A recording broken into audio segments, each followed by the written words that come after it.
Hello, my beautiful baddies. Welcome back to yet another episode. Before we get into today's topic, I did have a funny story for you guys.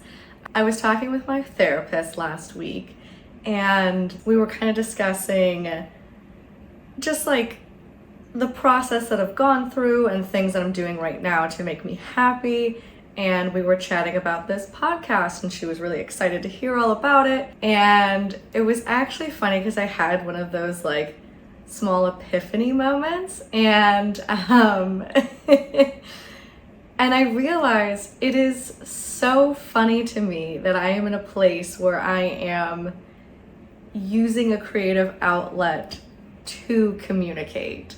And the reason why this is kind of like hilarious to me is that I guess I never would have expected, given how I was growing up, that this would be the platform that I would choose today. So when I was a kid, my parents actually thought I was deaf. Like, I kid you not. I guess I wasn't responding to them when they would speak. I was, of course, like very, very young at this point. And so they actually took me in to see a doctor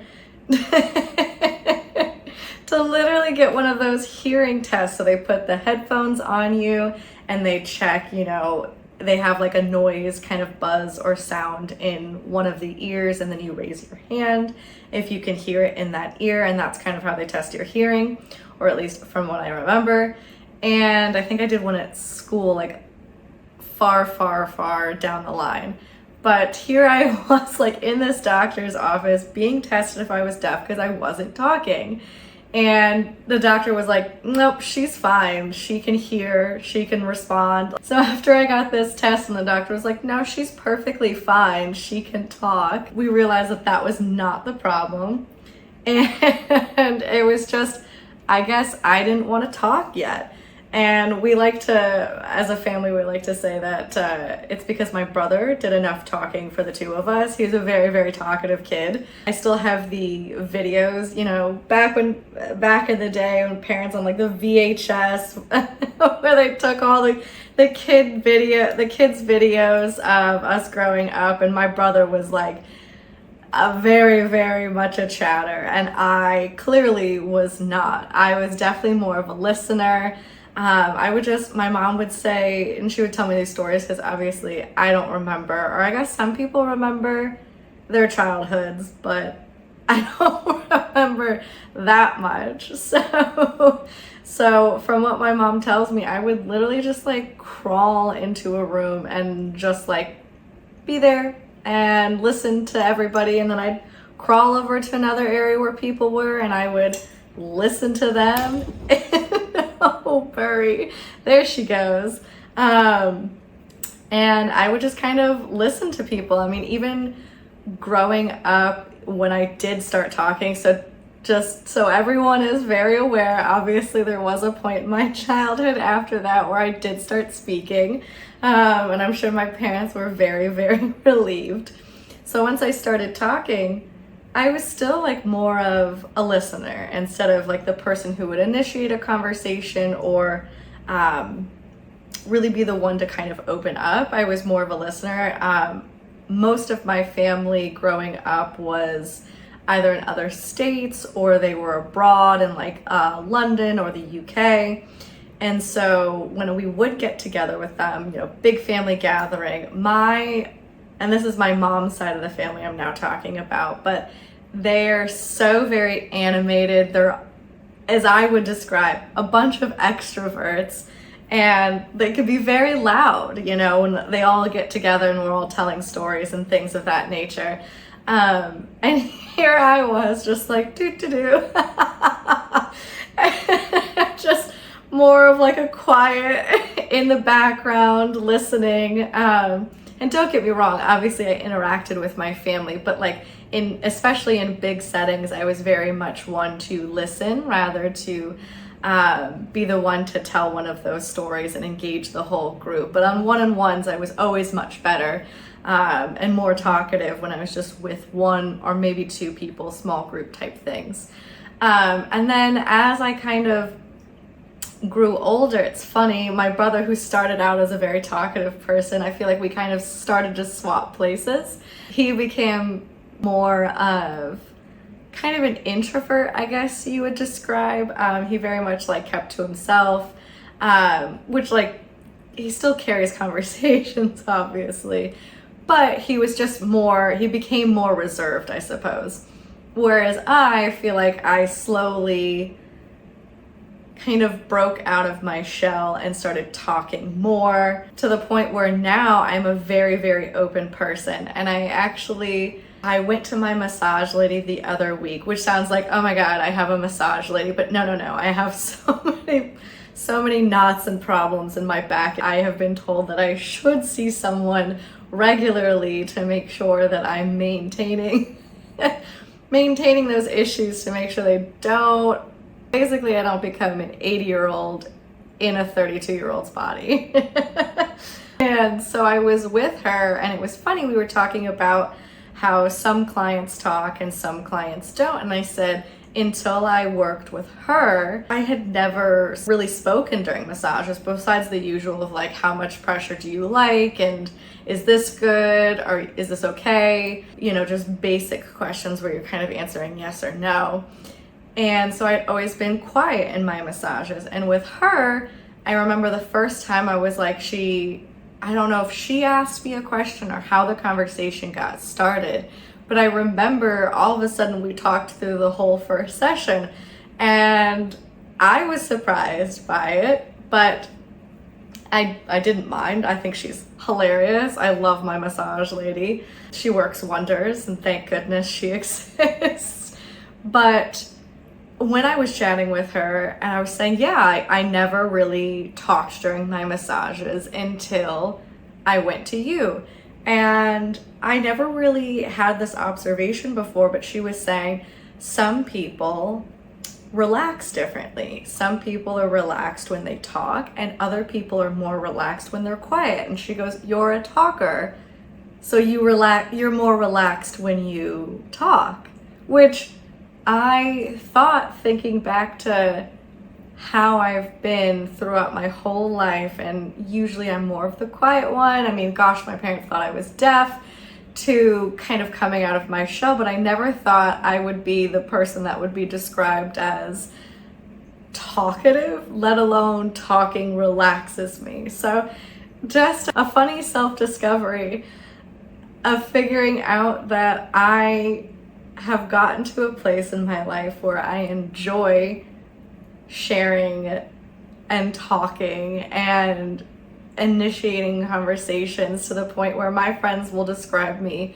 as extroverted. And granted, I think I'm a mix of like extroverted and introverted, because I definitely enjoy my alone time. And I need to recharge. That's just like absolutely necessary. But I never thought, and of course that's coupled with, you know, anxiety. I get social anxiety. I'm definitely the person who used to show up at parties with my friends, and we would always joke like, I'll be by the food or whatever, and like, you know, I'll engage when I feel comfortable, but I'm mostly that like, let's sit back and sort of enjoy from afar person. So now for me to be in a place in life where my friends describe me as extroverted, my massage lady describes me as talkative, and here I am starting this podcast. I mean, what an unexpected turn.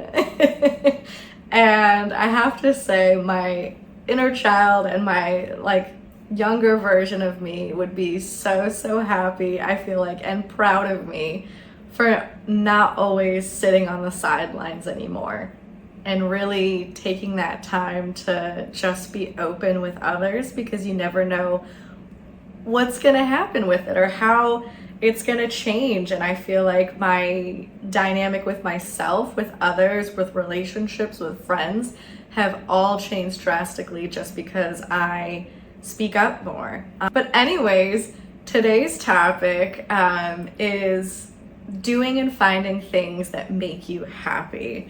And I really feel like this is a good place to start. It helped me when I was starting. It's actually my mom was the one to suggest it when I was starting out from that very low place. after my divorce, during my divorce, and all of that, and I was kind of picking up the pieces. And it's hard. I mean, when you're grieving any relationship or any sort of loss in life, you kind of have to figure out yourself again, and yourself without that other piece to you. So I had known for 5 years how to be with this one person, what I liked to do with this one person, and what we would do together. And my mom actually suggested, and I just want to like thank her very quickly for coming to my rescue almost, and coming straight over. I mean, I called her and I was like, that's it, we're getting divorced, I don't know what to do. And she hopped on a plane, got right over here, and stayed with me until I went back with her for the holidays. And I needed her. And so she came over and spent time with me. And during that time, I mean, we did so many things. Probably deep cleaned, just saged, did all of the things to kind of get rid of all of that old to welcome in some new. And one of the really amazing ideas that she had told me is, you should write down a list of all the things that make you happy, not anybody else happy, not him happy, not what you think made you happy, but all of the things that truly mean something to you, and things that you're going to want to do moving forward, whether it be with friends, with family, with anyone, but also by yourself, so that way you know, especially during a period where you might get lonely or you might feel down, and those moments are going to come, and they definitely did. But having a list of some go-tos that you know will make you happy, or at least a little bit happier, because it's not going to just erase all of the feelings that you're having, but definitely happier. It'll feel a little bit easier when you get into those moments, because you won't have to grasp at straws of, what do I like to do? What should I do? What can get me out of this mood? Instead, you can go straight to this list and see right there, okay, what can I do? You know, if today is hard to get out of bed and just that simple activity is going to be daunting for you, take a look at the list. What seems easy to accomplish? What's in the actual realm of possibilities? Because if it's hard to get out of bed and shower, you're not going to be going for a hike that day. You know, you're not, or maybe you are. I don't know. Maybe that's really going to transform your whole day. But for me, I have to have small things and large things, and, you know, some medium things, you know, for the in-between, but to get you out of that rut. And it's easier to look at a list and go, okay, that feels doable today. And I remember writing down, I even have a whole list in my notes app of like sparks joy. And I'll add to it whenever I need to, or whenever something new comes to me. But like, I have comedy shows, concerts, traveling, hiking, long walks, the beach, reading, flowers, literally candles. Candles make me happy. I mean, I can't tell you that I discovered, it was the first New Year's Eve by myself. I'm sitting, it's just me in my apartment. I didn't have any plans, because at this point, my friends either already had plans, or they were living in different states, or they just weren't around. And so it was just me and my cat, and I kid you not, I poured like Prosecco, and I just had that, and I had some chocolates from Christmas that my parents had given me. And it was just me, my cat, on the couch. I think I watched like Magic Mike, which also should probably be on my Sparks Joy list, because Magic Mike, not the first one, second one, and now the third one, but the third one was not out at the time, will definitely change my mood. I mean, a little Channing Tatum dancing, my mood has changed for the better. But I was just sitting there, and I was like, you know what? I had read this about like romanticizing your life and romanticizing the little things. And it doesn't just have to be these like big moments of like going on a trip or doing something big. It can be something small. And especially romanticizing those small things in your life, I feel like really gets you in a place of gratitude. And when you're in a place of gratitude and those little things make you feel happy, other little things will then make you happy. And then you'll start to feel that you're happier than you ever would have thought by just sitting there on the couch with your cat, your champagne, and your chocolates thinking, oh my God, it's the first New Year's Eve by myself. And then I go, okay, I'm gonna romanticize my life a little bit. I'm gonna turn down the lights in my apartment. Obviously it's nearing midnight, and I just lit a bunch of candles. And then I felt like I was in this little fairy tale. Like, I don't know how to describe that lighting candles changed my mood from, oh, you know, I'm alone on this significant evening, to hell yeah, look around. I'm just like staring at the candles and I'm like, this is my life. I get to sit with my candles and my nice little aesthetic, watching Magic Mike doing my thing. So yes, candles are something that makes me happy. And now it is like a mandatory thing for me to have candles on hand. If one goes out or one is done, I need another on deck. It is no joke anymore. But having that list of things to remind me as well, not only to call on when I have a difficult day or I'm having a difficult time, but like to have those as well to remind me that there are little things in my life that can bring me happiness. And it doesn't have to come from an external source, and it doesn't have to come from anywhere else. My inner baddie can be fed on lighting a candle. My inner baddie can be fed on literally singing in the shower. I'm telling you, when you got a good playlist going in the shower, next level. That shower, whoo, takes it up a notch. But it's just nice to have a list to remind you that even in your darkest moments, things do make you happy. And sometimes they don't always work. So I know sometimes the gym helps me, sometimes it doesn't. Sometimes, honestly, more often than not, the gym does help me because endorphins. But sometimes you go in there and you're just not having a good day and you think that this will pull you out of it and your workout is trash. We've all had those days where you go in and you're like, all right, I need this. And then either the machines you want are taken, or someone is just like hogging your space, or you don't do as many reps as you were hoping you would, or maybe you're like, okay, today's gonna be the day that maybe I get a PR and you don't get a PR. Personal record for anyone who's wondering what that means. Although I'm sure you could have deduced that. So that's just to say that these things on your list might not always do the same thing for you, but that's okay because that's why you have the list, so you can go to something else. Maybe like one of the things on my list is cooking as well as baking. I love to cook when I don't have a time limit, because I'm telling you, if it's after work, I've gone to the gym and I'm starving, the last thing I want to do is wait 30 minutes to an hour to whip something up, get it in the oven, or get it simmering on the stove or cooking on the stove and wait. And that is when I snack too much.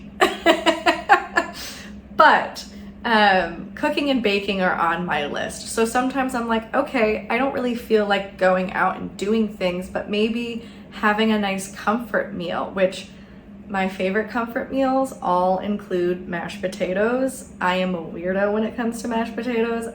I would eat them for every meal with anything if I could. I see mashed potatoes on a menu at a restaurant, I want to order it. It's just my love for mashed potatoes runs really deep. So maybe like a comfort meal with some mashed potatoes will make me feel better. Or maybe I have a sweet tooth and I'm like, you know what? life sucks today, but some chocolate chip cookies and some ice cream and make a little ice cream cookie sandwich at home, maybe that will help me. And for a little bit, it does. So it's just finding something that does actually improve either your mood or improves your day, or just reminds you that for a moment, you can have a relief from the sadness or a relief from the anger or a relief from the pain. And remember that, damn, I love brownies, or yes, I love candles, or oh my God, having a good playlist in the shower, and taking a shower helped me so much. And there's different playlists for the shower for different occasions. Sometimes you need really sad music. Cry in that shower because who knows if they're tears or if it's water. Sometimes you need a bad bitch playlist and you need to be like, hell yeah, I'm that girl. Sometimes you need some ballads to sing your heart out. It really does depend on what you need at the time. But again, having that go-to list and finding what makes you happy, oh, it is so rewarding because over time, you realize more and more things that you love to do, and they're things that nobody can take away from you. And if that activity or that thing for you makes you feel good, do it and do more of it. And then find other things that you like and do them, and then do more of that. And the more and more that you do the things that make you happy and you find more things that make you happy, the more fucking happy you will feel. And then slowly over time, you're not going to feel in that same place of hurt. You're not going to feel in that same place of pain. You're going to feel better. And it does take small little things. That's why having a list from small to medium to big things makes all the difference, because over time, that list becomes your day to day. I light candles all the time now. I cook more than I used to because I also understand that, I don't know, maybe it's the way I grew up because my mom cooked for me, and that is where my grandmother, the women in my family are the cooks of the family. And thank you so much for passing your cooking genetics down to me because I love it. But having all of that at your fingertips, it's just a game changer. And these things become you. You feed into the things that make you happy, and those things feed you back, and suddenly you're fucking happy. And I'm not saying every day is gonna be happy, which is why you gotta rely on the list. Because sometimes you need the reminder. And I think all of us, no matter whether it's work stress or a recent breakup or just life changes, maybe moving, I mean, that shit's stressful. Just having these little reminders that oh yeah, I could pick up a book for 30 minutes. I have been meaning to read that book. I am a lover of thriller books.